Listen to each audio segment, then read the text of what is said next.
Good morning, Jim. Good morning, Jay. All right, what a wild finish. Another exciting NFL game to kick off the season. The Chiefs win 27-20 over the Baltimore Ravens. A touchdown was disallowed due to a player being out of bounds to end the game. Jim, your thoughts? Yeah, what a great advertisement for the NFL. Two great quarterbacks, two athletic quarterbacks, a number of great receivers, really good defensive talent on both sides, drama down to the last second and the last centimeter. Likely ended up having a great game, almost caught what could have been the game-winning touchdown. In fact, Harbaugh was signaling for two when they thought it was a touchdown. He was going to go to try to win the game immediately right there. But once again, you see, the Chiefs, listen, tons of talent, right? Excellent defense. Chris Jones might be going to the Hall of Fame. McDuffie's the cornerback the Vikings should have taken. He's as good as anybody. Hamilton there's tons of great defensive talent out there. But, man, you saw it throughout the playoffs last year with a team that did not play all that well in the regular season. You put Andy Reid, Patrick Mahomes, Travis Kelce, and Steve Spagnuolo in a situation against a good team. They just seem to figure out what's going to work. They just seem to figure out the game as the game is being played. What's needed to win this game? And they do enough to win. Just another brilliant performance by Mahomes. What do you think about Xavier Worthy, who scored both rushing and receiving last night? Is he a Tyreek Hill type player? Well, he's not as big and he's not as strong as Tyreek, and we don't know if he's going to be as usable on an every down basis. We don't know if he's going to be as durable as Tyreek Hill, who's a physical specimen. But good Lord, you couldn't have asked for much more yesterday. 2 touchdowns on just simple plays where he just has so much speed they can't handle him. So I don't think he's going to get. I don't know how many touches he's going to get, but he might score on every touch. Yeah, and Isaiah Likely kind of stepping up, and he was the guy that almost had a second touchdown. Yep. He was clearly the top target of Lamar Jackson. Has he overtaken Mark Andrews as the top receiving option for the Ravens? No one really anticipated that. Mark Andrews is still a great player. Zay Flowers is their best wideout and almost had a monster game. Jackson missed him on a couple of touchdowns. But Likely was the most productive player for him last night. And he has a great feel for the game. He has a little bit of Kelce in him and just having, an understanding of leverage and just how to get half step on somebody and use your body. He runs really well without the ball. So I wouldn't write off Andrews. I wouldn't write off Zay Flowers as having a big season, but Likely was great last night. Jim, switching attention to the game tonight, it's the Packers and Eagles starting at 7:15, game being played in Sao Paulo. What's the expectation for the Packers this year? I think the general consensus is they can challenge the Lions for the division championship. I think most people are picking the Lions just because the Lions have been kind of building up to this, and they're really good, and they were in the NFC Championship game last year and almost won it. The Packers are trying to prove, that's the Packers' goal, is to prove they're better than the Lions or can compete with the Lions. And, hey, both teams made playoff runs last year. So, Packers are younger, but they have a lot of talent. Jim, yesterday the Twins were able to get a much-needed win against the Rays, 4-3. Pablo Lopez stepped up with a good performance, 6 2/3 innings, 9 strikeouts, 3 earned runs allowed. Big home run, 3-run shot from Edward Julian. Matt Wallner had a solo shot. Your thoughts on the Twins getting a split in the 4-game series?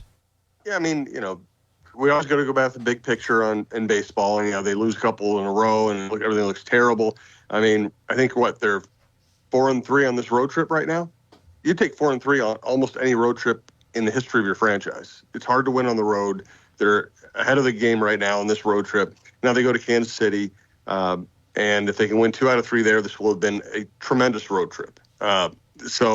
And they'll be in great shape in terms of the wild card. Listen, I don't know if they are going to have the ability to chase down Cleveland. Cleveland keeps winning, but they're in great shape in the wild card race. And if they can secure a wild card spot early enough, they can set up Pablo Lopez to pitch in game 1 of that first playoff series. And by then they might have Buxton and Correa back. So, I know it's a doom and gloom fan base, but they're actually in pretty good shape if you don't worry too much about actually winning the division. Jim, if you could make the decision on who would be a game 2 starter, who would that be? I would have the over.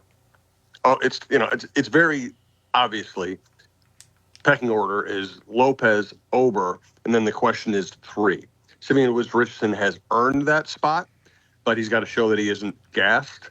And if it's not him, then, do you go with Xavier Matthews, who looks really good, but, was tipping his pitches in that one game and got crushed. You could go Varland, although I really want Varland in the bullpen. Festa might be a competition between Festa, Zebby, and Simeon Woods-Richardson, who's the third starter is. Jim, the Gopher football team is going to play against Rhode Island tomorrow starting at 11 o'clock. Another opportunity for them to look better. Looks like this is a good chance to get a win. What do you think about the quarterback play? Certainly that's been the biggest question mark for this team going in. And, Max didn't look great in that first game, but seemed like he's got some momentum in the fourth quarter. Your thoughts on him and his play and his potential? I thought he looked a little overwhelmed early in the game. I thought second half he played much better. He kind of had to air it out and had to stop worrying. I thought he threw the ball much better. I apologize if I told you this one already, but I was talking to a friend of mine who knows an NFL scout. The NFL scout was telling him, if this was Brosmer's ramp-up year, then he might be a really good Division I college quarterback next year. He said to have this be his ramp-up year and a year where he's going to have to play a brutal schedule and lead a team, it's just going to be tough. It's going to be tough for him to get to a point where he can make this team a winner. So it's not that he's a bad quarterback. It's that he's making a major adjustment, bigger, stronger, faster defenses, better defensive coordinators, and it's just going to be a work in progress. What'd you think about this defense? Last week, they did okay against North Carolina, forced a lot of field goals, but they got a lot of changes on the defense. They do. I think the front seven looks like it has a chance to be pretty good. They really impressive interception return in that game. I also thought North Carolina's quarterbacks weren't very good. So, the defense is okay, but man, they have bigger challenges ahead. I mean, once they get past the non-conference, they're going to be really challenged. Jim, an interesting game in college football tomorrow, Michigan against Texas. Boy, that should be a fun one. Yes. There are a lot of things I don't like about college football. One of the good things about college football is they have games with national title implications throughout the schedule. First week, second week, third week. Every week there's a game you say, okay, this could determine whether this team gets in the playoffs or whether they can win a national championship. This should be a lot of fun. I don't know how good Michigan is without Harbaugh, without J.J. McCarthy, without Corum, but they always have talent. Let's face it, can they have that roster turnover and win immediately? Well, that's what we'll start finding out on Saturday. All right, Jim, digging in deeper on Sunday's games in the NFL. The Vikings are going to play the Giants season opener. Sam Darnold against this Giants team, who they beat the Vikings in the playoffs a couple of years ago. We certainly remember that. Daniel Jones coming back from injury. You got to think that if he doesn't do well this season, that they would move on from him. Your thoughts on the Giants?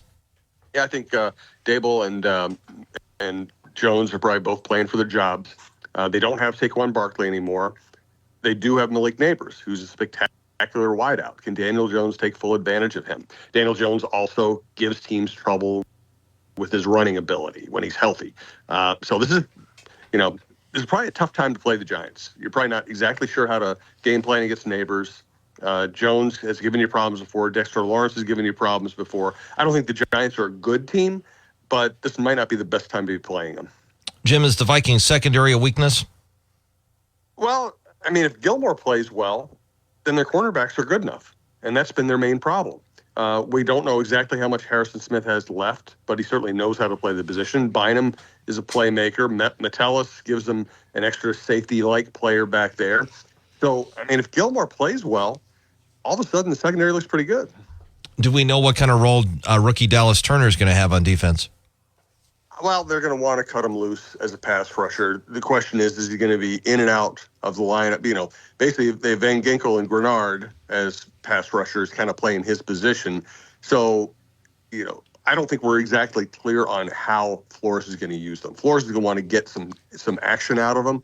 I don't know if he's going to be an every down player, if he's going to be put in passing situations, if he's going to rotate with the other pass rushers, if they're going to play some specialty defenses where all three pass rushers are on the field at the same time. I mean, the whole point of Flores is he doesn't want you to know how he's going to use them. Jim, as far as the pass rush, should it be better this year than last year?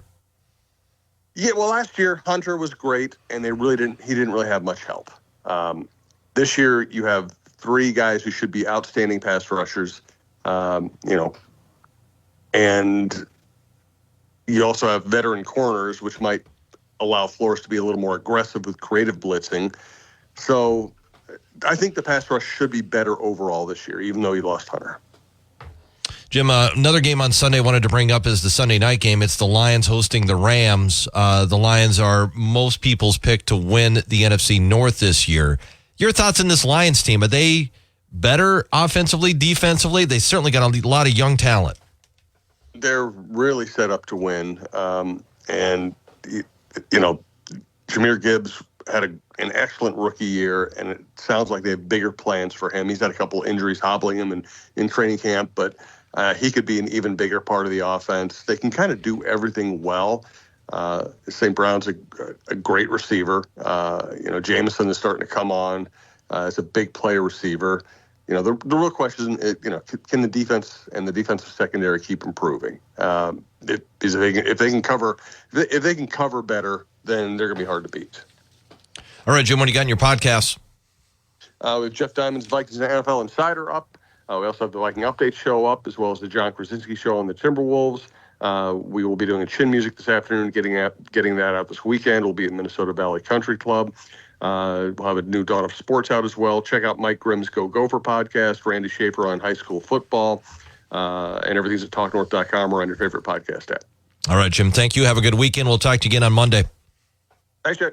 That's Jim Souhan, Star Tribune sports columnist, joining us every weekday morning at this time. Follow him on Twitter at SouhanStrib. Check out his latest column in the Star Tribune or his podcast at TalkNorth.com. Jim, once again today, is brought to you by the Green Mill in downtown St. Cloud. If you missed it earlier, we announced the winner of Dream Getaway 80. That winner is Sarah Gokin of Rogers. Congratulations to Sarah. She wins a vacation of a lifetime. And thanks to our Dream Getaway 80 sponsors: Burrs Travel, SB Restoration, and Scotty's Exteriors, Burnix, Really Cool Living Furniture Store, Pasta Buckets behind Crossroads, opening September 9th, and Professional Mechanical Services. We start WJON Win Cash Codes on Monday. News from ABC's next on WJON.